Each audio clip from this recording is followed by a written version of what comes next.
10, 9. You want answers? I want the truth! Get ready for two guys who can't handle the truth. I want the truth! You can't handle the truth! But we can. Dave Palumbo, Chris Aceto. RxMuscle.com presents Heavy Muscle Radio. Watch out!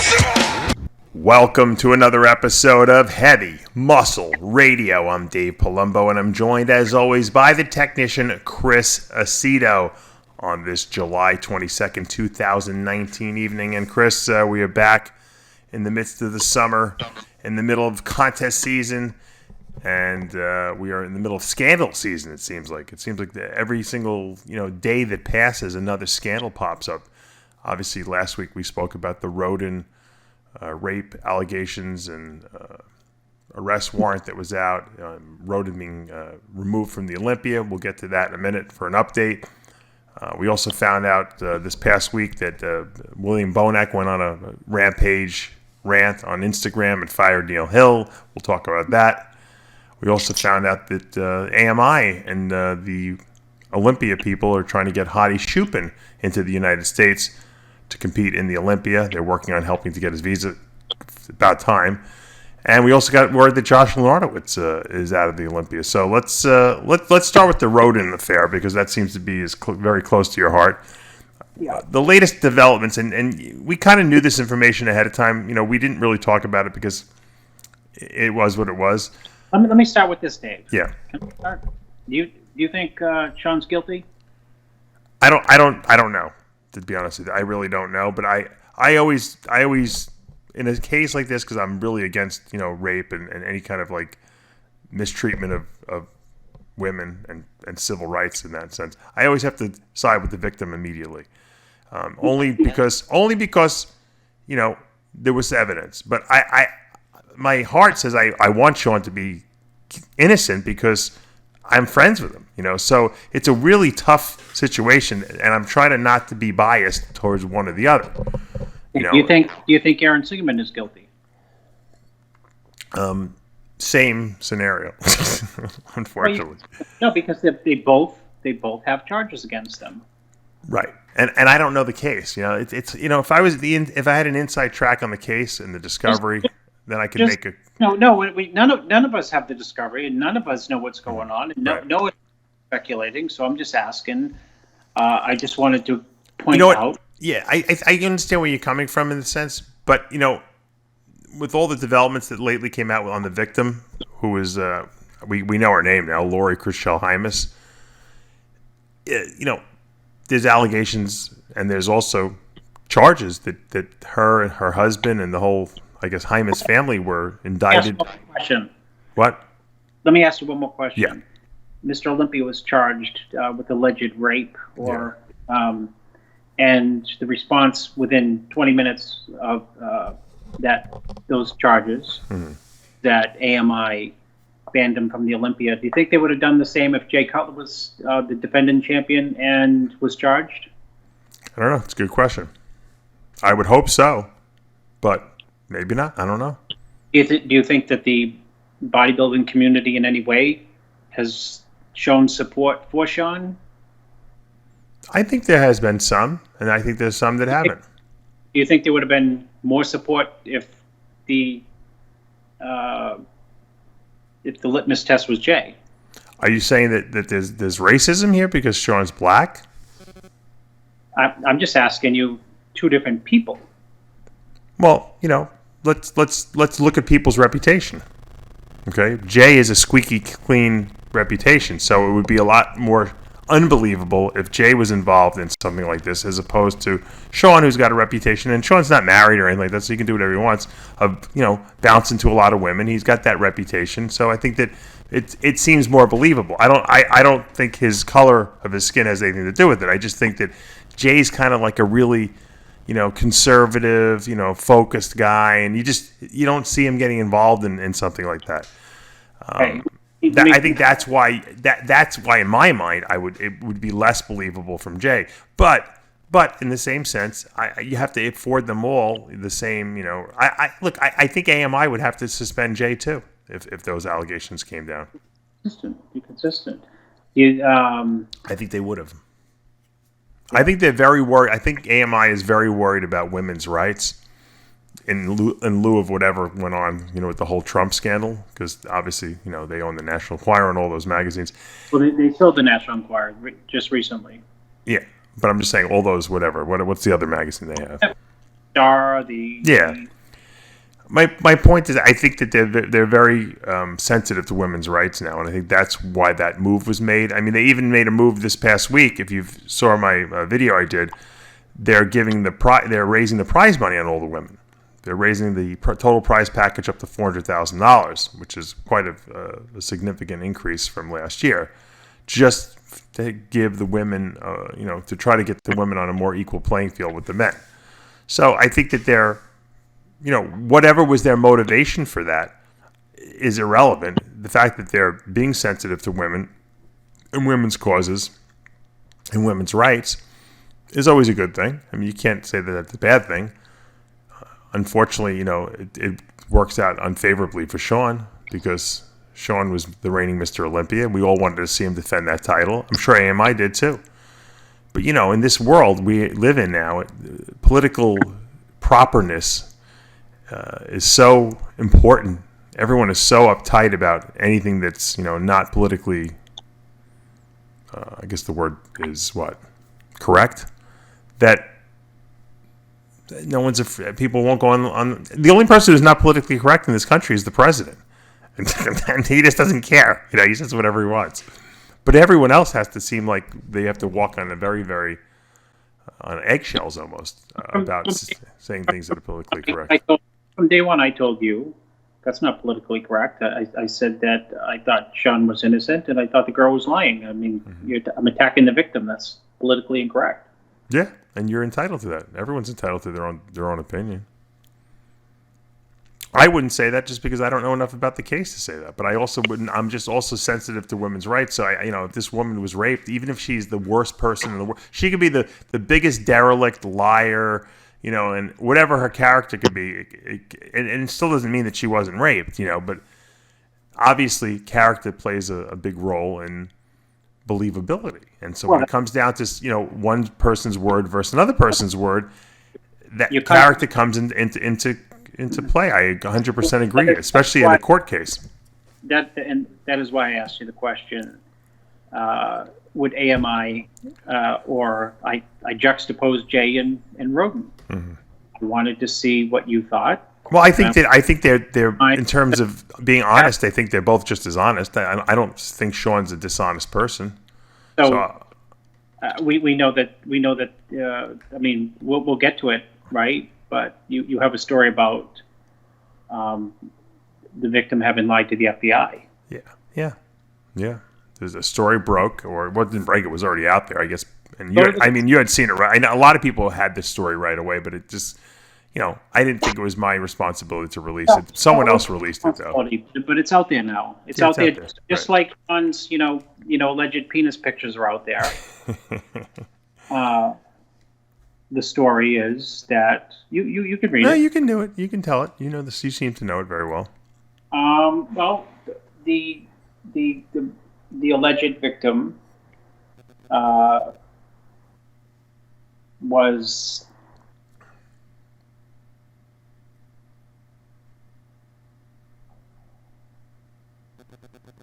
brought in Wells Fargo.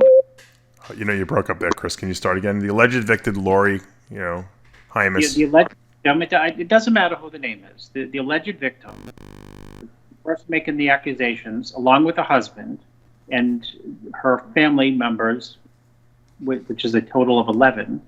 I think it was. I think it was his family, right? Because it was her family, the Hymas family. Defrauded Wells Fargo Bank for hundreds of thousands of dollars. So and I believe the husband did jail time, right? Yeah, the husband did jail time. Yeah, the girl got off, but they have restitution too. They got to pay that money back. I think they have to pay $100,000 back, right? No, it's more than that. Oh, that was her charge, at least. I don't know what the husband's is. And so, we talked about credibility, and you're right. You're 100% right. You could be the worst person on earth, I'll play it both ways. You can be the worst person on earth and legitimately get raped, and you can be the nicest, greatest, well put together, upstanding citizen as a male, and you go around raping people all the time because your outer shell shows that you're perfect. Doesn't mean that you have demons or don't have demons where you go around and take advantage of women. So there's the possibility on both sides, but the fact is that one of the two people in the party will have to take the stand at some point and say, did you lie to the FBI? On record. So the bodybuilding community has not really rallied, which is surprising, behind Sean Rhoden. You can go over to Muscular Development, and shame on Steve Bleckman for putting up a thread. Do steroids make you a rapist? There's a reason we make fun of Steve Bleckman all the time. He's not a good guy. No. If you're going to put up something like that, does steroids make you a rapist? You should also put up a thread. Can being a publisher make you a douchebag? And that counts for people more than that's for both Steve and his arch rival. The irony of the arch rival was keeping Sean Rhoden out of the show. I think you're breaking up, Chris. Go ahead, Dave. Oh, you said the irony of the arch rival keeping... The irony is that to the idea that can being a publisher make you a douchebag is that there's two publishers involved who aren't really credible. Well, I think, in defense of AMI, I think they're covering their ass is really what they're doing. And whether it's the right thing to do, whether you think it's the right thing to do, or I think it's the right thing, it doesn't matter. It's whatever they decide that they think is the right thing to do. Obviously, if Sean's cleared at some point in the future, hopefully sooner than later, they'll say, well, we were just protecting the victim, and we're glad that Sean's back, and I'm sure they'll welcome him with open arms. Now, whether Sean wants to come back after that or not is up to him, But it happens all the time. I mean, if a doctor gets accused of sexually inappropriately touching a woman, they suspend a doctor, Sports. It could ruin the whole doctor's life. Think about it. Stay in sports, please. Stay in something. No, because you don't have to, because it's the same thing. If someone accuses someone, it could ruin their life. It happens all the time. My wife's very good friend is an X-ray tech, and this woman said that he touched her inappropriately while he was ultrasounding her. The guy's got an impeccable reputation. He's worked there for 25 years. He lost his job. They're like, and then he was and then he was cleared. They found out that she lied, and he still doesn't have his job back. It ruined his whole fucking life. But in that case, on a daily basis, you have to. It's like a doctor on a daily basis. You are physically touching patients, and it's part of your work. Right, but what I'm saying is you can be accused of doing anything, and it's inappropriate. We don't know if it was a consensual thing that happened. Something happened in that room. There's DNA, right? I mean, so something consensual or non-consensual happened. There was physical contact between these two individuals in a sexual way. We don't know what happened because you and I were not there. We only know what we're being. She has one story. Sean has another story. Yeah, there's a lot of sports figures who are still doing sports who have been accused of beating women and raping women. I don't think there's anyone who is accused of rape who is still continuing to play sports. Cristiano Ronaldo, he's the biggest soccer star in the world. I don't know. I don't know the case. I'm not really privy of the case. What didn't happen in this country, that's for sure. Happened in Las Vegas. Yeah, but I'm saying he's not an American citizen. Doesn't play for an American sports team. People in other countries have other modicums of whatever it's determined to be appropriate and inappropriate. I guess I don't know. We're in a Puritan country with very uptight morals, and we have this a lot of sensitivity in this country to women's rights because of all the things that happened in Hollywood recently with the Harvey Weinsteins and all these high-powered stars and directors or whatever, executive producers taking advantage of women. And, So because of this environment, everyone is on edge about this stuff. Yeah. If this happened 15 years ago, maybe he wouldn't have been suspended. I don't know. I don't want to convict the guy because he hasn't stood trial yet. Everyone's entitled to their day in court. I think if he's guilty, he's guilty. Right. Yeah. 100%. If he's guilty, he deserves to get punished. If he's not, he deserves to be freed. Unfortunately, whenever you're accused of something like this, even if you're freed, it's a stigma that's always there. And especially with the internet now, it'll always be Googleable. You could always Google this thing. People can put his name in and that'll come up. And even though he might have been cleared, it's still going to come up that he was arrested for rape. It sucks. It ruins. It puts a stigma on you. It puts that that L on you. That A. I mean the scarlet letter on you. Yeah. Nobody knows what the scarlet letter. No one has to read. No, that. no one knows the scarlet letter reference. Nathaniel Hawthorne, the book. Only you and I read it. The girl was accused of committing adultery. She had to put an A on her. Right? It was an A. I think she had to wear a big A on her shirt. In society there, and this Puritan society, and so everyone knew that she was this cheater on her spouse. But that's the world we live in. We like to label people. But you know what? The only thing better than a story where you hear this terrible things happening to one of the top superstars in the sport is a great comeback. People love a great comeback. So if Sean is cleared, I think people will rally around him. And I think he'll be very successful. I just hope this trial doesn't take 2-3 years. The guy's not a young guy anymore. That's the problem. But you have to say. I mean, let's say the girl is. When we know the girl has lied to the FBI. The husband has lied. What would be the reason to shake down Sean Rhoden at this point? Accuse him of rape. I mean, it's not like Sean's like a billionaire. I mean, what is she going to get out of Sean Rhoden? She's not trying to shake him down for money. She had him arrested for rape. I have not asked Sean one thing, but let me totally speculate. Mm-hmm. She's been banging him for weeks. He's been banging her for weeks, however you want to say it. Mm-hmm. I'm just guessing. Okay. And now the shit has hit the fan because he found out, and she tells him he raped me. Mm-hmm. I had I didn't have any sexual relations on my free will. Mm-hmm. Now, why wouldn't she have sperm inside of her when they tested her?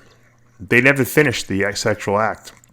Apparently, they never started it. I don't know. Well, it was initiated. I mean, according to the reports, and the DNA was found, but there was no. I mean, they did not.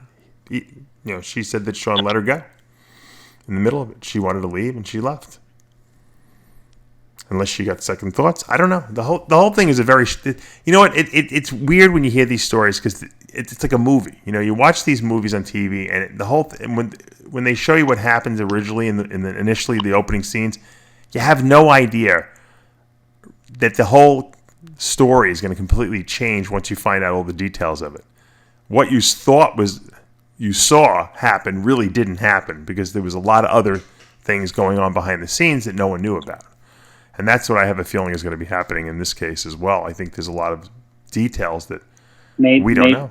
Maybe the DNA evidence comes up to be extremely weak.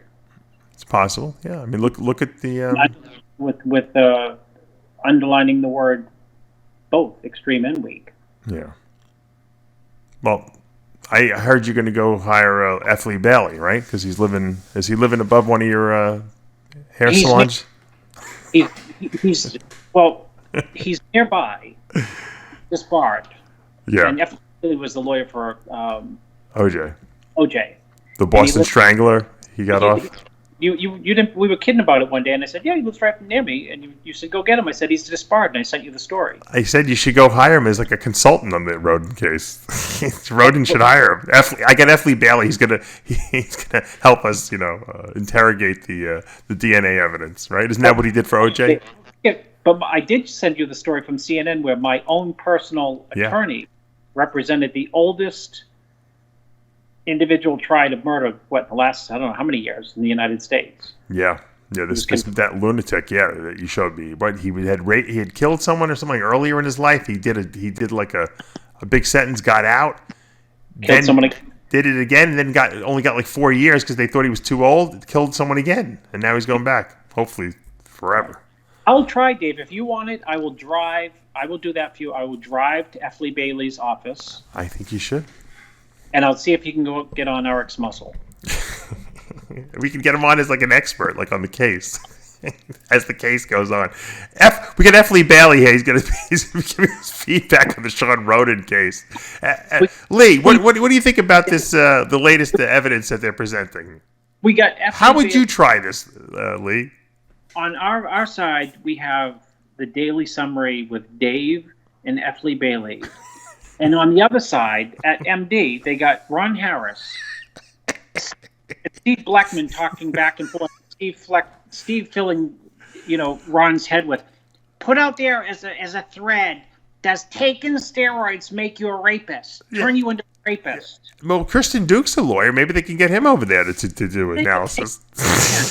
Christian Duque, Ron Harris, and Steve behind the curtain. And then you and F. Lee Bailey, and we'll trust my own personal lawyer who was on CNN this week. That's right. That's right.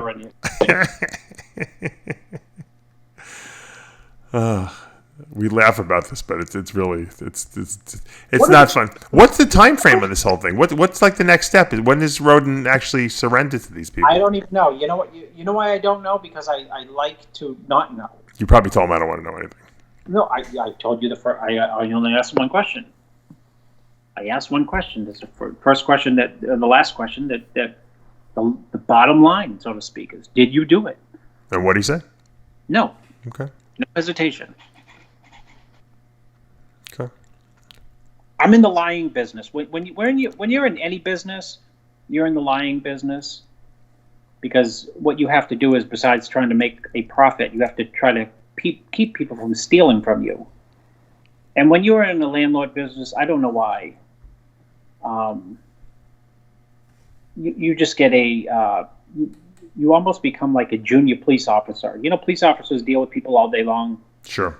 And we should have my wife interrogate him. She'll find out. She's the greatest man. The greatest integrity. Intuition. Could be that's woman's intuition. let her talk to him for a half hour on the phone. She'll know the whole story. She can be a special consultant with Ron Harris for it. MD.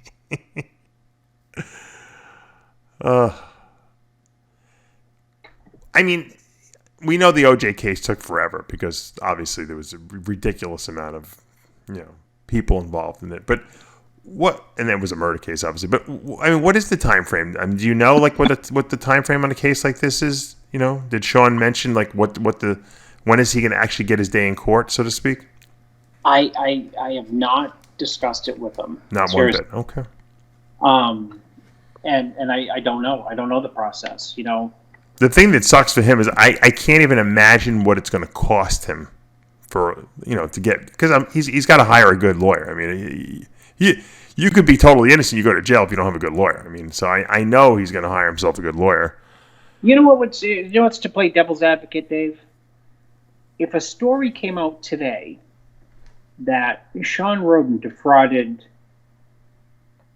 the Bank of Los Angeles out of $2,000, everyone and their brother would saying, "This is important stuff. Gosh, look at Sean. Look at that background we didn't know about. He lied to he defrauded a bank." Yeah. But when the shoe's on the foot, right? Mm-hmm. Well, let's also look at it in this perspective too. This girl did. I mean, I saw the article. I read the article.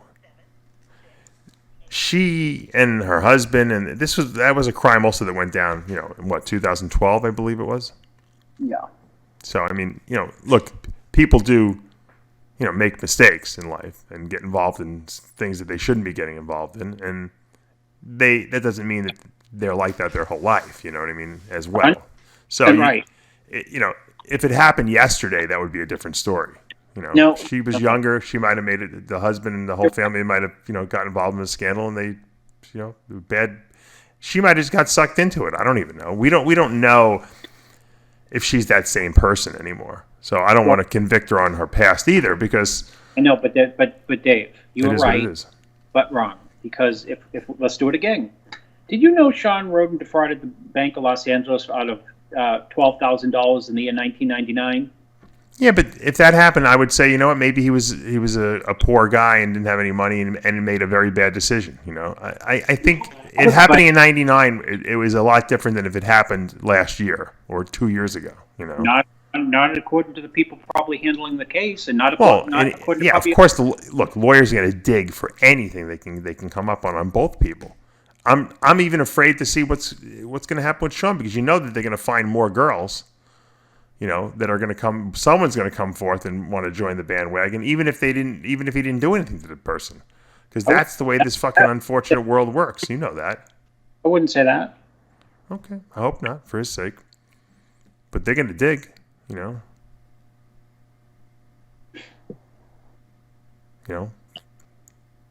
don't want to start speculating, because I don't want to. That's not my job. But things have happened with Sean over the last couple of years that they can go digging on. Well, that's. I think lying to the FBI trumps a lot of things. It's not like you lied to your, you when you filled out your NPC card for the Nationals and you were from Canada and you wanted to compete at the NPC Nationals, and you put where's your address, and you put Seaford, New York. Mm-hmm. I mean, that's called a white lie, versus the FBI asked you something, you say, no, I didn't. They said, sorry. Yeah. Well, I think both sides is going to have some credibility issues. Maybe him with women and her with telling the truth, which is unfortunately not going to work well for either one of them. I think it's going to be an ugly case, to be honest with you, because you're not having squeaky clean people on both sides. I also don't know if Sean Rhoden can get a fair trial in Utah. And why would that be? Because I just don't think that. I think that it's a Mormon state. He's not a Mormon. He is a black man. There's not a lot of black people in Utah, although I'm sure there's plenty of black people going to contact me now and say, I live there. But, can he get a fair trial there? I don't know. There's a lot of racist people out there, unfortunately. Well, I mean, it kind of builds into the, I don't, yeah.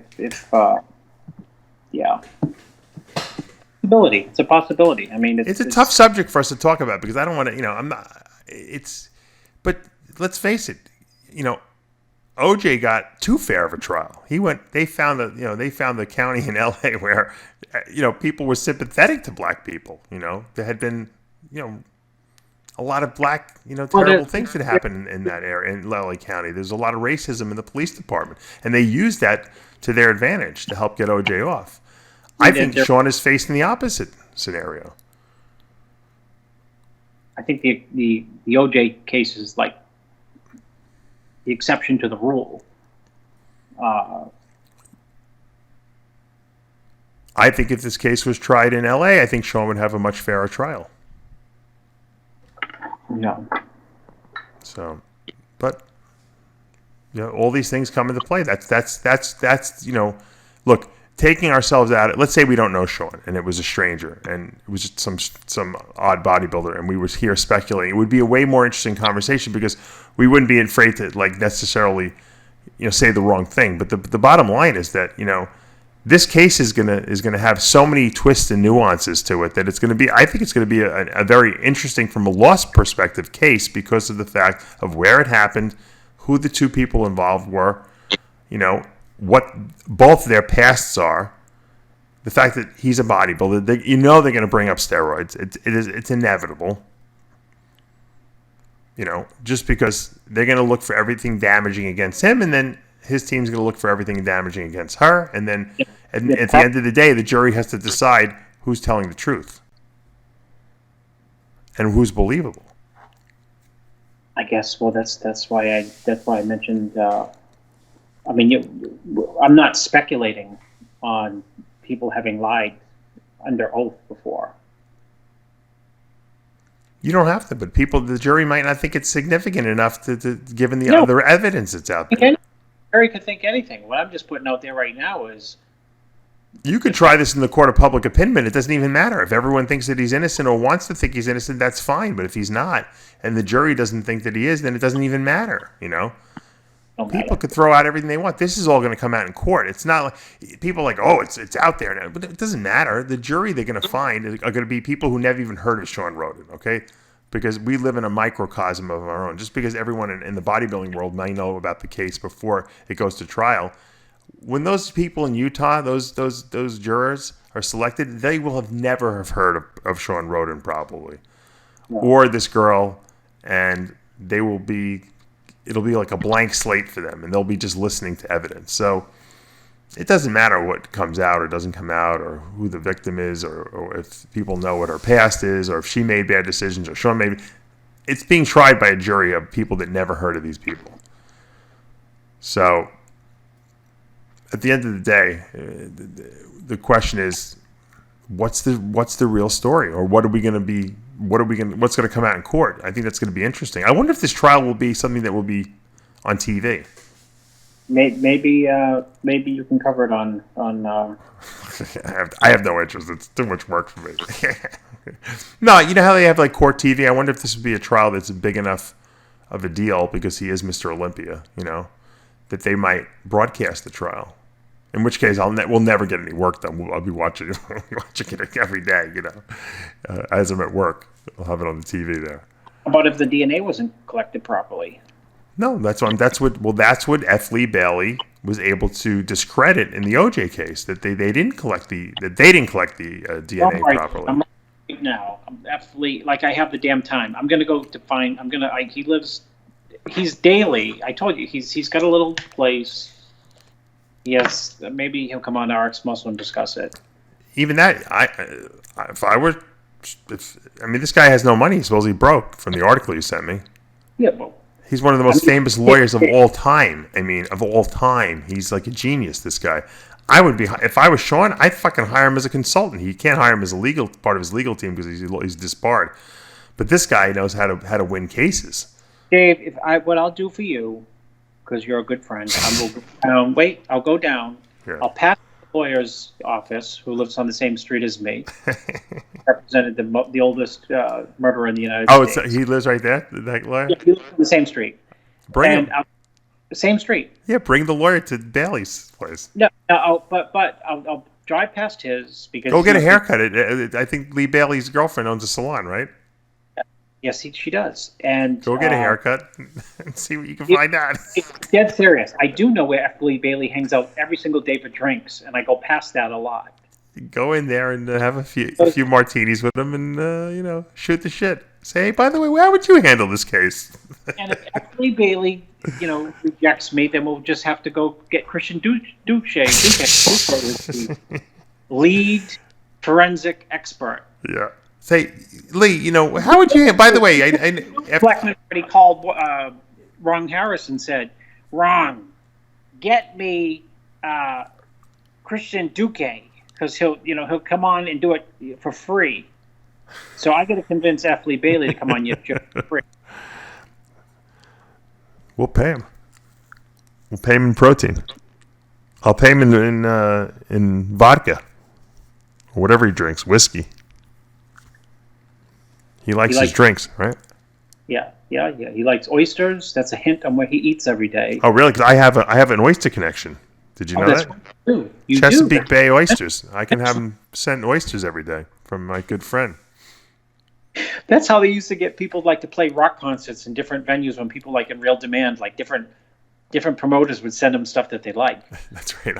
I'll send Lee Bailey every week a big thing of oysters with an oyster shucking knife.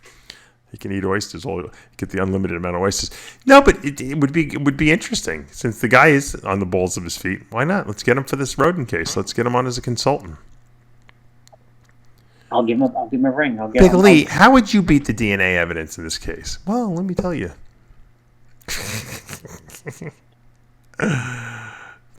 That would be a movie, right? Lee Bailey, disbarred, dishonored, living in a little fucking apartment above a hair salon, no money, goes drinks every day because he's fucking, he's disgusted with the fact that he's poor now after he became super famous on winning cases like the Boston Strangler case and the OJ case, and they bring him back. They get him back.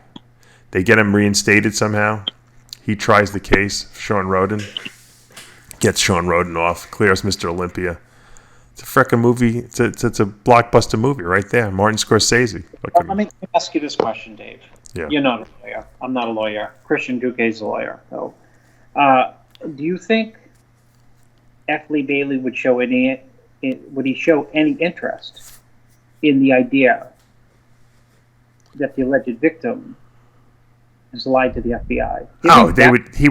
They'd eat that up.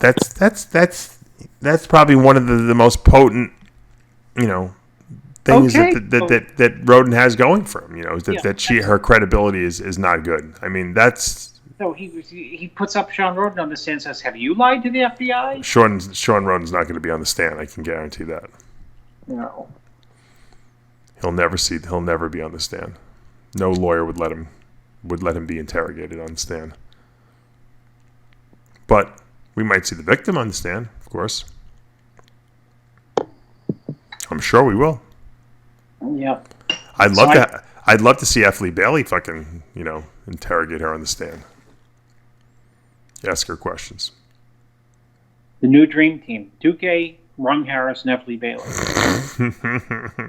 Louis Uridel's a lawyer too? Maybe we get him involved.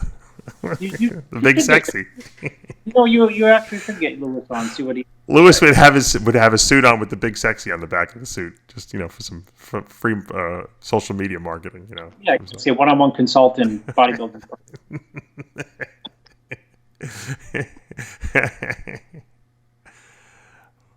What a crazy thing that's going on here. Let's change gears for a minute. Let's talk about what happened this past week with William Bonac going crazy on Instagram. And look, we know first of all, we know that Bonac is very volatile and that he can't keep things in. When he feels something, he says it. I mean, look. There's nothing wrong with that. Listen, it's called he's not two-faced, but go ahead. Yeah. I mean, the first time we've seen Bonac go crazy, I didn't see it. You saw it when he went off on Dexter, right? What year was that? 14? That was in Italy. Well, or Bonac 12? What year was it? Listen, that was 2015. 12, right? No. Let's see. Aaron wasn't working for me in 15. It had to be like 12 or something like that, or 13 maybe. It was the year that Flex Lewis lost. I mean, no, he did beat the other Iranian, the original Iranian. Baito. Baito got visas. Oh, I guess. Oh, yeah, Trump wasn't in. That's right. So that goes back to he had a verbal sparring match, which I gave the victory actually to Dexter. Right. Thank God Dexter's not a lawyer because Dexter has got a sharp tongue. Well, Bonac went crazy on Dexter and told him that he was going to. We don't really know why he even brought it up, but he said, "I'm better than you" or something like that, right? I'm going to beat you.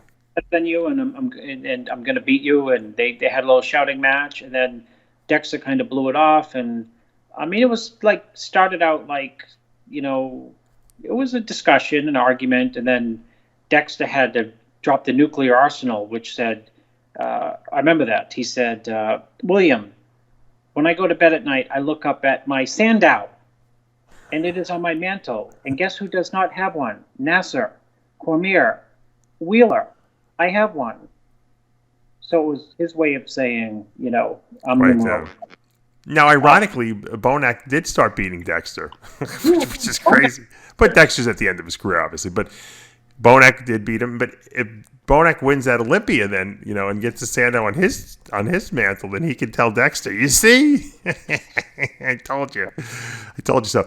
The second time we saw Bonac go off was when he attacked Louis Marco at the Dubai muscle show. What was it, 2 years ago, something like that. Yeah, when that was the downfall of Louis Marco, he got a little. That was the first chink in his armor, and then I took care of the rest of them. You took care of him. You gave him the knockout punch after William Bonac had already. No, but Bonac had approached him and it was in a screaming match with him in the middle of Dubai. He was screaming at him. A lot of people applauded William Bonac because the difference is that was the first time Louis Marco, who people can sit behind their keyboards, and bodybuilders hate this, and be critical of bodybuilders or top bodybuilders. And then when they get out in public, they've already spewed their nonsense a lot of times. And, when you're confronted with someone like a Bonac said, "I know who you are. You're this, the kid who sits in the basement in Canada." And they got into a shouting match, and Bonac said, "You're full of shit. You don't know what you're talking about." And Louis said, "You'll never place, top 5 or something." Again, yeah, like he was going to have him banned or something like that, But this last one was.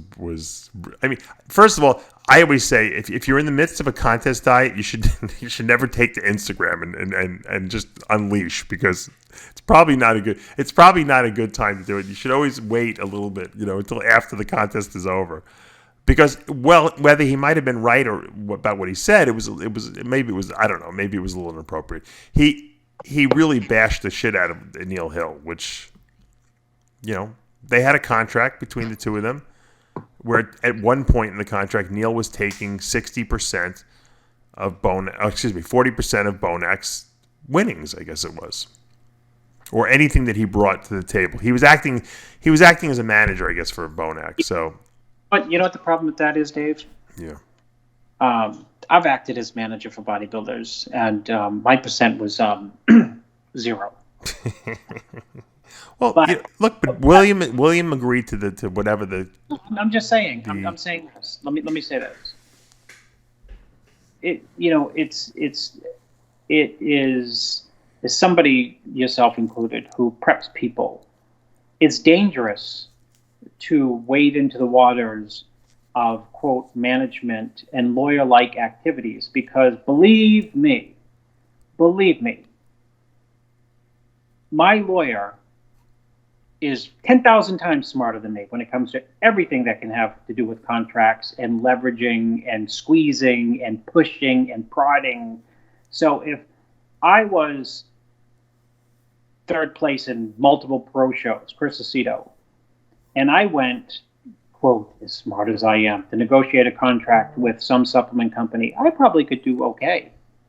But I'll tell you what, if I had my lawyer do it, my lawyer would, and many lawyers would just wear the hell out of the company to the point where the lawyer would know far better than me how to push buttons, pull levers, squeeze people, make people feel uncomfortable but comfortable to be able to get the maximum amount of money out of them. Well, Neil Hill's obviously pretty good at it, because he got in Bonac some good contracts, evidently. No, I'm saying I've got people. Maybe Neil should try the case for fucking Rhoden. My point is, I too have gotten people contracts. The point is, and when people ask me, I always tell them, get a lawyer, dude. And if people say I can't afford a lawyer, I said, work with the lawyer. All lawyers will work with you. There's good lawyers out there work with you. They'll take 10% of your money. They're not going to take 40% of your money. Right. They might take 10% of your contract or 5%. Listen, you sell a house, you get 6%. You sell a house for $100,000, you get $6,000 commission. You sell a house for $1 million, you get $60,000 commission. You sell a stock for, you get a 2 to 4%, 2 to 3%. Sometimes one, if you're a good client, 1.5% commission.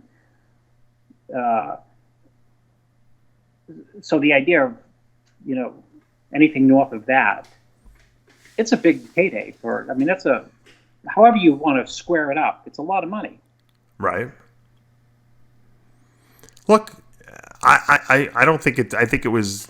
I wouldn't even have the balls to ask someone for 40%, to be honest with you. But maybe that's why I'm one of the cheapest guys out there for contest prep pricing. But that's just me. I charge what I feel is appropriate, and that's in my own wheelhouse. Neil charged what he feels is appropriate. William agreed to it. I was surprised. But I think that the reason why Bonac really went on this crazy rant is he's thinking to himself, I could win the Olympia this year. 100% right. 100% right. You're speculating, but you're right. Yeah, $400,000 I could win. I got to give Neil, 40% of that. That's $160,000. Yeah, it's a lot of money. Now, I think they had just readjusted their percentages, and I think that Neil, according to what Neil told me at least when I reached out to him, I think he's only giving him 20%, which is still a lot.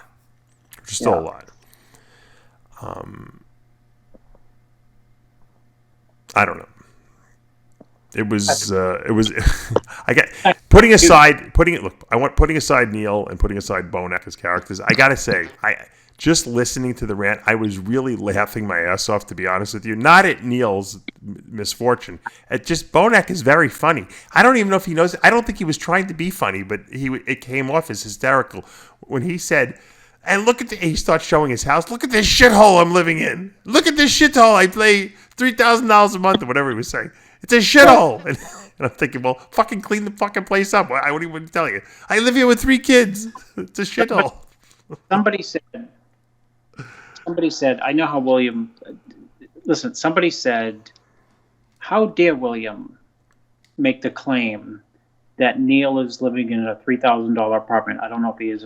No, I think he said that he was paying $3,000. Well, here's what it feels. Yeah. No one, first of all, no one said you have to live in a $3,000 a month, house. That's not cheap. Well, that's what housing costs. And if it looks like a shithole, then fucking clean the place. What do you want me to tell you? But it was just funny the way he came off and said this. He starts off the thing by saying, "I'm not going to badmouth Neil," and he ends the rant with "Fuck you, Neil." Well, it works well. Neil said he wasn't going to badmouth. Look. If someone did that to me, you have to defend yourself at that point because that was a brutal, rant that he went on about this person. You could tell no one does that unless there's got to be some bad blood there. Something happened beyond what we're hearing. Although Bonac is pretty honest about what he's saying. He feels like his money was stolen from him. But you know what? He made the deal with this guy. How could you be mad at a guy you made the deal with? Because unless he was conned into it. I don't know. No, because what you do is when you're making no money, it's like this, Dave. Yeah, you said it. Zach Kahn said that to me too. Dave, you and I have been best friends since kindergarten. You know what, Dave? Hey, Dave, if I have won the lottery for $200 million, I would give you $20 million. And Dave, you say to me one night, Chris, you know what? If I ever won it for $200 million, I would give you $20 million. And I win the lottery for $200 million, and I give you like $200,000. And you say, Chris, what about that promise you made to me? Yeah. Well, it's worse than that because he went to William and said, "Look, I can help you win the Olympia." And William's like thinking, "Yeah, sure, all right, but this is what I need from you." And William agreed to it because he was making nothing, like you said. And yes. Yeah. So you made the agreement with the person. You signed a contract with the guy. The contract thing is odd to me. It's not. It's just because when you do a deal that's completely nuts, you got to have someone sign the contract because no one will adhere to it otherwise. That's the point. So what do you mean by completely nuts? No, I think it's a lot of money, 40%. But you know what? Neil fucking got who. No matter who got him where he got him, Neil said, "I'm going to do something." He designed a game plan, and Bonac is fucking, in a heartbeat away from the Olympia now. So. He won the Arnold Classic. What? He delivered on what he promised, and now Bonac's pissed off that he wants to collect his money. And he did collect his money. I guess Bonac has been paying him. I don't think that Bonac did not pay him. He just felt like, well, you know what? Change the deal now. Say, okay, you know what? Great. This was our deal. you made a lot of money off me. I won an Arnold Classic. I was third at the Olympia. Now let's change the deal, to a more reasonable deal if you want to continue to work with me.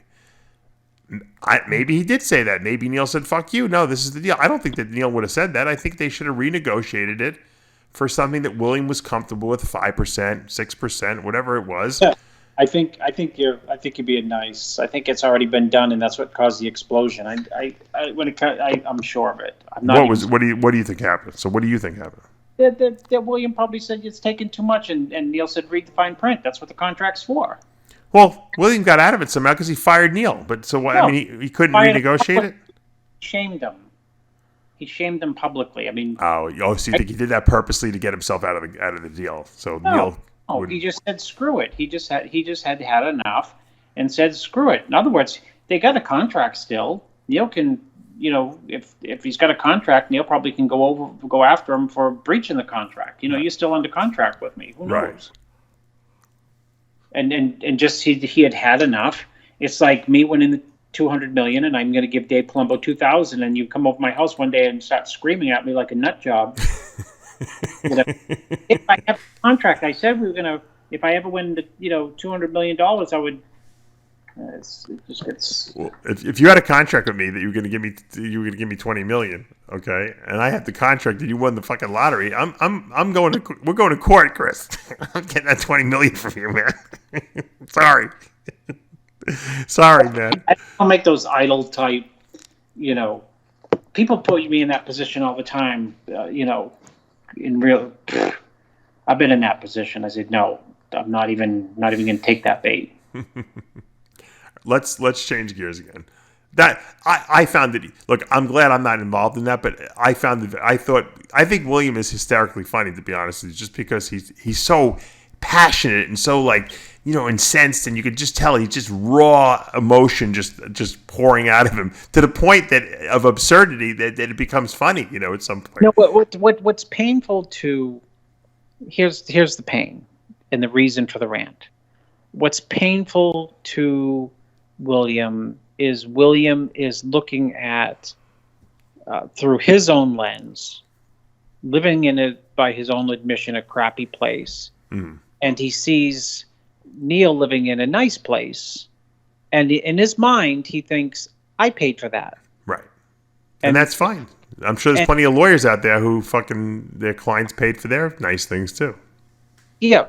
So that's the frustration on his end, and his mind is I paid for that, so and I have to live like this. Mm-hmm. Yeah, no, I understand it, but in other words, I'm giving away too much, and I'm allowing you to live this way, and I'm the one who's actually getting doing all the work, where I am, and doing training on no energy, and training doing a ton of cardio, and keeping my carbs low, and feeling like a zombie all day, and doing it day in and day out and day in and day out. He's mad at himself for doing the deal. I think you're right. No, I don't think he's mad at himself. I think he's mad in retrospect that. Well, he made the deal though, so he made the deal. Even though Neil suggested the deal, he made the deal. He's mad that there is a strong friendship that is portrayed between the two. So it's not just a business deal. So there's the entangling difficulty there. It is a business transaction, but it's coupled with what's perceived by William as this strong friendship, he thought. So, okay, he comes to his friend and says, you are taking too much money out of my pocket for all this hard work that I'm putting in. Yeah. I think it's too much. And then the person on the other end says, read the fine print. Right. No, I understand, and I'm sure Neil's a tough businessman. I'm sure Neil's not letting him off the hook, so easily. I mean that is it in a summation. Mm-hmm. Outside the screaming and the yelling, that is the source of his frustration. Well, that's I think also what happens is when friendship blends with business, it doesn't work too well either. You're almost better off not being friends with the guy who's coaching you, and keeping it more professional so that you can separate that. Yeah. No, you're 100% right. That's Friendly but not familiar. That's right. I hate everyone I work with. The definition, if you hate them, then you can never have any. Yeah, exactly. There you go. No, the other thing is, anyways, it is what it is. Right. It's money can always complicate things, and it does. Oh, absolutely. All right, let's switch gears now to the last topic I wanted to talk about for today, and then I'll just briefly mention some shows. I'll do some I'll do the wrap ups Monday and Tuesday just after the shows happen. What's that show? The Portugal Pros is this weekend, and that doesn't.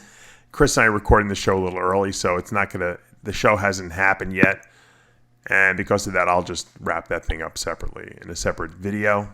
But I want to talk about Josh Lenarnowitz because Josh announced that he was not going to be doing the Olympia this year, and that he was going to actually be off social media altogether because of some kind of a health issue.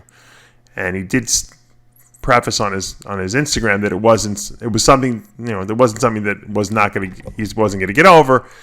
He was going to get through it fine, but that he was going to be away from social media for a while, and he wanted to just tell his fans thank you and for their support.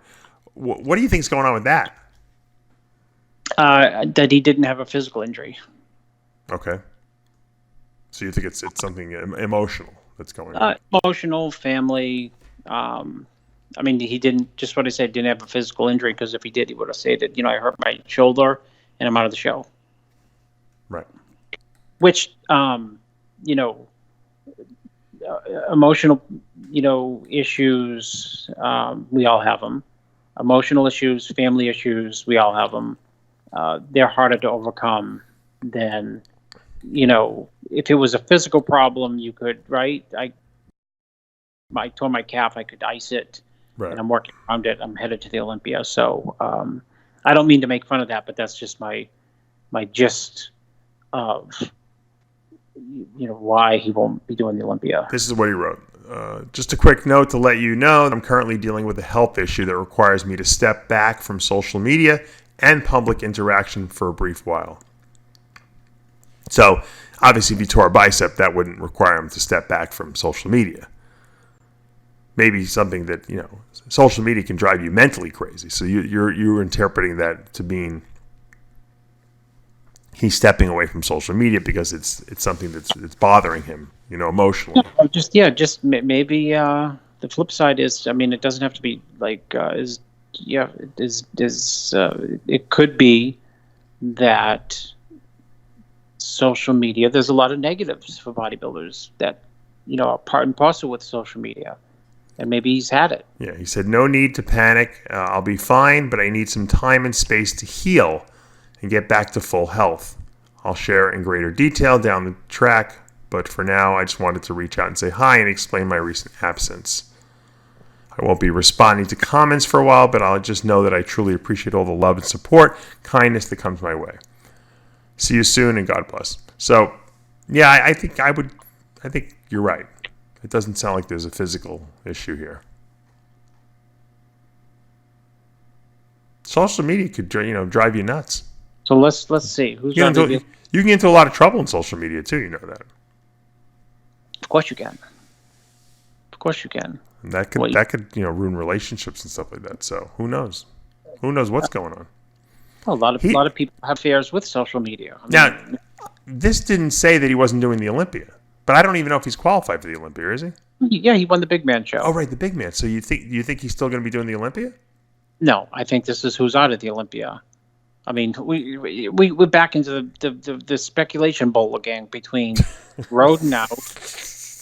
Rhoden is out, Rami's out, but Rami might be in.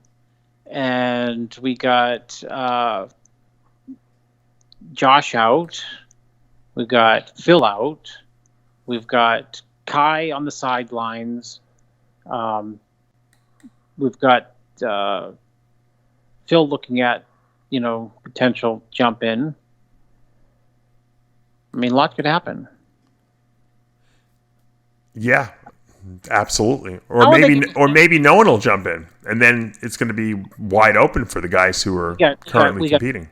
Think of the controversy going in. We got Bonac going in.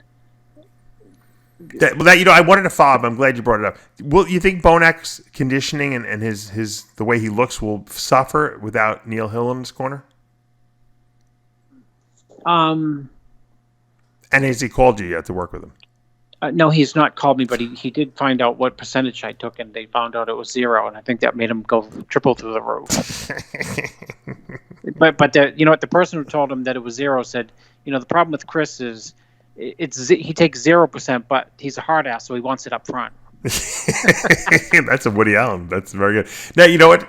I would say at least 15 people have texted me or emailed me and asked me what percentage you take your clients, and I said, as far as I know, 0. So, Chris just does it out of the kindness of his heart. I said, no, he gets paid. I said he just doesn't take any percentage of their winnings. I couldn't bring myself to take. Well, you're like me. You would rather. I want to get paid up front. I don't get if you win the Olympia and you win millions of dollars, then that's great. I don't do the work. That's my right. I don't do the work. Right. You know what's the worst thing? The hardest thing to take for me still in bodybuilding. I can take. It's so easy for me to go to a show, and hey, Chris, the guy you're working with won. I said, yeah, it's great. Oh, hey, Chris, the guy you're working with got 4th. Yeah, great. That's what he deserved. 3rd, 4th, 5th, 6th. I've got in fight with people I help. You got a gift, and they get pissed at me. Yeah, and me too. But what I can't take, it's still difficult for me to this day, which these are few and far between. They really are. But they're still out there and they still exist. When you help someone and they absolutely positively should have won for sure, and for some reason do not, then it's like all that work they put in, holy shit, to get the injustice of not getting the place. It has to be blatant, and those things happen sometimes. That's still hard for me to take as on the sidelines. It just happened to me recently. Someone, not a professional, but I was just stunned and shocked that this guy didn't win. And but I get over it. I still I get over it 5 minutes later, 10 minutes later. Right. And then I get the video of the guy. I had asked someone a question, and he sent a video, and I could see the stunnedness and the shockedness of the tears on his face. I was like, I would much rather see you just, not even be in shape and get the place you deserve than absolutely. Which is, like I said, it's few and far between, really, when someone's just totally the placing's way, way, way, way, way off. But that's still difficult. Look, you know what? I get to a point sometimes, I do these videos.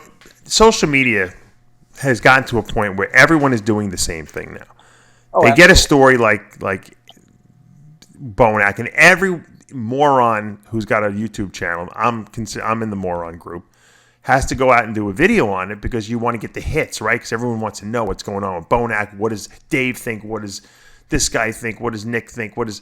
And it becomes like almost I am almost getting bored of reporting news. I got to be honest with you. I don't even like it. It's so contrived. You could get a gazillion hits tomorrow if you wanted to. Isn't that funny? Comes back to National Enquirer and Star Magazine. Isn't that funny? Dave Palumbo has the purported 40% commission check paid to Neil Hill from William Bonak. The actual check, a copy of the check. People would chime in, right? They did watch it tomorrow in 2 seconds. Yeah, I'm sick of doing all these videos, though, Chris. I hate it. If there's something to talk about and I can offer an opinion, it's great. But I feel now I get these text messages from Sid at 11 o'clock at night. I'm I'm going to go to sleep tonight. I think I'm going to get through my emails by midnight. He's like, you got to make a video on this. I'm like, what? What happened? What happened? He's like, oh, you. Well, how about this one? Here, Dave. What would get more hits? This one's a big one. Dave Palumbo exclusive. Kai Green tells Dave Palumbo, I'm in for the Olympia, right? Oh, yeah. That would get a lot of hits, right? Sure. How about this one? Kai Green involved in hit and run in New York. Dave Palumbo exclusive. The hit and run would have 10 times more Oh, hits. absolutely. People love bad news. They love it. Wow. It's sad, but it's true. People love bad news. They love to see the guys who are the stars go down. I mean, who didn't love that OJ story? It was the greatest story of all time, and that's all people talked about for years. What was it? How long? 2 years the trial went on? That's all they talked about. OJ. That was the birth of the legal consultant. The legal consultants. Remember, they'd break it down for us for people like you'd watch the case all day long, and then. But you don't think the Rhoden thing's going to come to that? Of course, it's going. The Rhoden case is going to come to when he goes to court and they start trying this case, and we get the daily reports from the case, or we watch it if it's on TV. That's what we're going to be doing. We're going to be doing analysis. I'm going to have to do analysis every day of this thing. And I'm going to have to get F. Lee Bailey on the show to do it with me because, that leads more credibility. And I'm going to be asking him questions and stuff like that. And F. Lee Bailey. Can you imagine if we got F. Lee Bailey? What? Dave, don't you know what the sad part is? None of these morons none of these morons even know who he is. I am going to take a picture of it. I have a note on my desk that says, "Go see F. Lee Bailey." I have no idea what time, how am I going to do it because I have no time. I do this radio show with you at 2 a.m, but I'm going to see. I know where his shop is. I know where his girlfriend's haircut and shop is, and his office is right above. And I'll bring him some oysters and some martinis. He'll probably love it too. I'm sure he's in his 80s. It's like going to see my dad and talking about his old football days with him. Of course, my dad's going to want to talk about it. Yeah, exactly. He's going to be like, "So, what's the evidence?" Yeah. They have black DNA on her. Well, Lee, he this guy, he was the number one bodybuilder in the world. He's a black man. He committed he's being accused of raping a white woman and a married white woman in Utah. He's going to be like, forget it. He's going to jail. No. He'd find it interesting. He'd be like, okay, where's the evidence? What do they got on him? Get me the discovery. Does it? Do you think F. Lee Bailey would try to research if the victim has been with other men outside of her marriage? Of course, you gotta. That's relevant. It's very relevant to the case. Everything is relevant to the case. Well, even the things that aren't relevant are tried to make relevant. Well, yeah. I mean, let's face it. I mean, that's why you have a jury. The jury decides if all the evidence that these lawyers are bringing to the case are actually relevant to the trial and are relevant to their decision making on the trial. Well, it's going to be. It was an interesting week for sure with all the stories that popped up and reared their heads, and we're going to have to sort through all this and see how it plays out. I'm interested to see how Bonak's going to show up at the Olympia, and now without Neil, will he hire someone else? Will he do it himself? Will he look any different because he doesn't have Neil there, or does he know how to do it himself now, or has he learned the process well enough that he can apply it on his own? I don't know. We'll find out. Now, this past weekend was also the NPC Teen Collegiate Masters Nationals. 400,000 people competed, and I want to just congratulate all the winners and all the pro cards. There was many, many pro cards given out. What is this promoted by Gary? Gary Udit, promotes this show. This is which show is bigger, this show or the North Americas? They're both insane. I think that the North American, this is Teen Collegiate Nationals as well, so I think this show is bigger with Masters and Masters. Whereas with the North American is an open show, but it's also got Masters, so it's close. But I would imagine this show is bigger. I mean, I'm looking at the NPC News Online website. They have an enormous amount of competitors who compete here. You know what's so funny, Dave? I mean, it works both ways. Is when I was coming up in a teenage bodybuilding show, you would have it like the teenage USA, maybe 50 competitors. He had like 5. Crazy, I know. But But there's a lot of classic teen guys now. So a lot of those. Think about it. Teens are not that big at that age. So classic is really a much more appropriate. My 15-year-old, I think, would have placed in the. He does not lift weights, but he's got abs and arms and shoulders. He would have. He probably would have won. I think, I'm serious, he probably would have. He really, the 13-year-old is buff to the hilt. Would you ever put your kids in the teen nationals? No, they get pissed the other day when we're at an apartment and the carpenter said, the carpenter who's known them since they were babies, and I remember exactly where I was. Dave, I remember, and this is a warning shot to you to enjoy your kids. People. I had them in the back seat. My kids who were 15 and 14. I had them in the back seat of my truck, my Navigator. It had to be like 13 years ago, and the carpenter who still works for me came out and said, "Yeah, someday." Before you know it, they're going to be working alongside me, or they're going to be my boss. And you know what? They're working alongside him, and they came out the other day to do a job, and he was just shocked at that their size, and he knows I'm involved in bodybuilding. He said, "You're going to put one of these guys in one of these shows," and I went into wild protest. I said, absolutely no way. There's absolutely zero way. And you know what I did? I had to apologize to. I think my 15-year-old thought that it was he could never be a good bodybuilder. I mean, he could be a good bodybuilder. Like that, yeah. No, I just don't want you to just continue with the piano. Continue with. I was telling my wife today that I was watching. We were in a restaurant and they had on the TV they had the MMA, but the women. I'm like, you know what? I would think I'd rather have our daughter, Aria, be a bodybuilder than go in the MMA or go into the octagon. That's the only thing. The only thing that could be worse than bodybuilding is getting punched in the face if you're a girl. To go into stay with track, stay with football, tennis, even football. But bodybuilding is as much as we came up in it and love it, and high on it. They're going to do whatever they want anyway, that. 100% true. And then you'll get sucked into it. All right, fine, I'll help you. Yeah. I won't prep you, but Dave will. I don't want to be involved. Yeah. Let me see what Dave's got you doing. You're looking pretty good.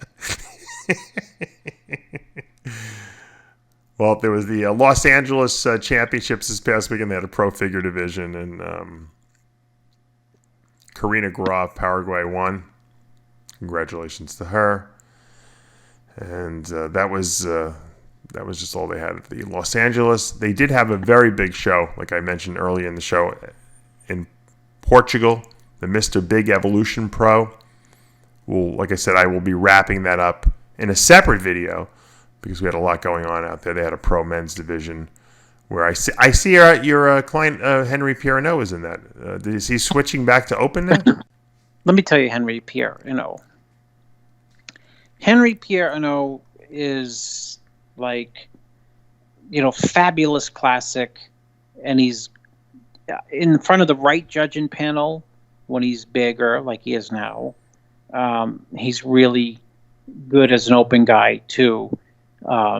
He can't stand next to a Josh Lenotowitz with those crazy legs. And, you know what I mean? Like thick, beefy, round, thick guys. But against guys who are, thicker, but not in really great condition. He's got the flow, the shape, the size. People appreciate that. Depends on the judging panel. He's going to do. But why do the show? I know he's doing the Olympia, right? Well, he does a Lavroni Rhoden system where he takes weeks and weeks off, and then when he comes to me, he usually looks like a little bit bigger than me. And then he starts training and stuff, and so he's getting ready for the classic. He was going to do the Tampa Classic, which he won last year. Right. And if you want to laugh, Dave, I didn't even think he had the muscle to do the Classic. It was 16 weeks ago. Sure. It's like, Henry, you got to get going, man. And then as he's getting going, I'm like, Henry, wow, you're not going to make the Classic. You're just not going to make the weight this year. I mean, he had to struggle like crazy last year. I mean, just burn off a lot of muscle. Mm-hmm. And then at some point, he said, what do you think of like me doing open? I'm like, why not? I thought he should have jumped in. I told him, actually, the way the Portugal got in his brain is I said, you should jump in Chicago. I mean, see how you do there. It's an open show, and, see how you fare over there. And he didn't think he was quite ready, and he said, there's a Portugal show. And I said, open a Classic. He said, oh, open. So I said, give it a shot, Gotcha. All right. Well, we'll like I said, the show hasn't taken place yet. It's taking place on Sunday. We're doing the show, recording on Saturday. I'll do a separate video on that. We'll wrap that whole show up. Chris, like I said, never a lack of drama, going into this year's Olympia. Even though we have no competitors in the Olympia, per se, who might be favorites. I don't know. Like I said, we don't know about Kai or Phil. But my latest leak about Kai says that he's not close to being in shape for the show. Meaning that he's too big right now. So thank you, Aaron. It wasn't Aaron, by the way. Aaron thinks he can do it. Of course he does. Yeah. I have someone, a bigger insider, who told me that they saw him and that he's not ready. But then again, Kai holds a ton of water. Who knows? If they don't want to politically correct, if they don't want to go the politically correct route, and they want to, let it all hang out, which they seem to like to do. This year's press conference will be like WWE. I mean, because people are you're gonna sit on your hands, just talk about. You know what they should do at the press conference? They shouldn't even have the competitors in the show. They should get all the competitors who are not in the show to talk about the show. Now that no one's doing it, we should have Kai Green, Phil Heath, Jay Cutler sitting around. They should be the press conference. Listen, I would. And we should just have them answer questions and speculate about the show. Yeah. That would be way more interesting. I would love to ask them questions. I mean, I would love to put Dorian Yates up there too, and Ronnie Coleman. Let them run the let them be the press conference. What do you guys think about all this is going on? Who's going to win? Why? Can Dexter? I mean, now the storyline is, can Dexter fucking win the show? Who knows? Dave. You know what I thought? I'm dead serious. I thought today, the stars just lined up like remarkably bright for Dexter to move. He must be licking his chops, right? Oh my gosh! He's like, holy mackerel! I got another shot. I'm going to be like George Foreman. I got just hit him with the knockout punch. The problem with Dexter is, I know you don't believe in momentum, or is that Cedric? The problem for the other competitors with Dexter is, if Dexter, and I don't mean this in a negative way, if Dexter gets his ego on, I mean, if he can smell blood, he can do a lot with that body, like, his physique and his experience. I mean, just... Well, let me give you a scenario. And if he had let me give you a scenario. There's no Kai, there's no I was going to say no Victor. There's no Kai, there's no Phil, there's no Rhoden, okay, in the show. There's no Big Ramy, conceivably, There's no Leonardowitz, right? William Bonac fired his trainer. It's good chance he might come in out of shape. Yeah. Rulli has not nailed it, right? He didn't nail it for the Arnold. No, he didn't even nail it for the Olympia last year. He looked very, very, very good, but he didn't nail it. I mean, right. It wasn't. If he had nailed it, he would have won. Who's left? Curry. Right. Who has, good legs but not great legs. Beautiful upper body. And Dexter, who's going to win the Tampa Pro Show, come in there with a ton of momentum. He's a former Mr. Olympia already. He's the feel-good guy of the whole show, right? It's like Tiger Woods winning the fucking, the Masters recently, right? Whatever he won. He's I hate to. He's safe. The sport has got a blemish on it now, right? Because of the whole Rhoden thing. He's Who safe. better than to put in than the winningest bodybuilder of all time? Dexter wins the Olympia. What a great story that is. Everyone forgets about all the other fucking Mr. Kebab that went on, right? It's. I said the stars are bright. Can you imagine if look, Dexter, I know you don't like us, but if you win the fucking Olympia, promise me you'll retire. Promise me. Oh, are you kidding? Promise I don't mean me. that. No. Can you imagine ending your career on that, No way. Mr. Olympia? Sure, he'll come back for sure. No, but You know what? Because you know what the thing with Dexter is? Dexter would win it, and someone would shit talk him a week later, and they'd just drive him nuts for the next 51 weeks. You win the Olympia, and you win your 31st show. If he won the Olympia, he would go down as the greatest bodybuilder of all time and one of the great athletes, because you know what? He started as a bantamweight. 50 years old, yeah, right. It's all crazy.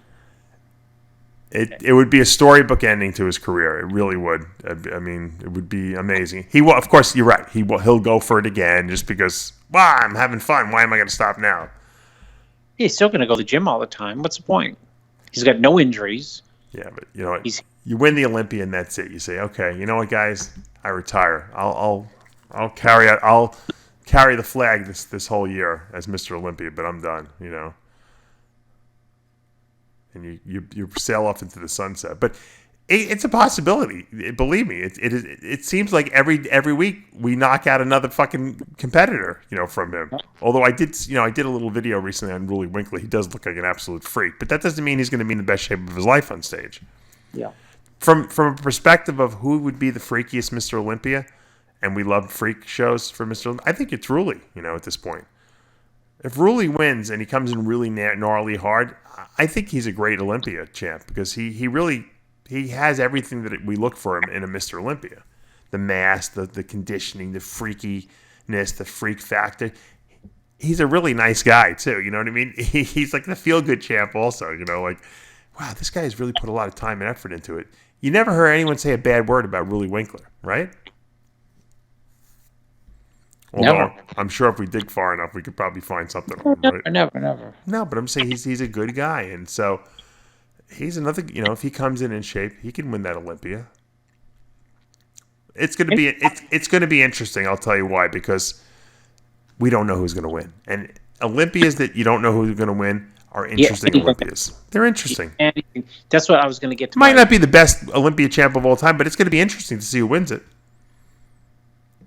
And that'll sell tickets, and that'll make the weekend exciting, and that'll make reporting it exciting. So the Olympia wins no matter what. That's the key.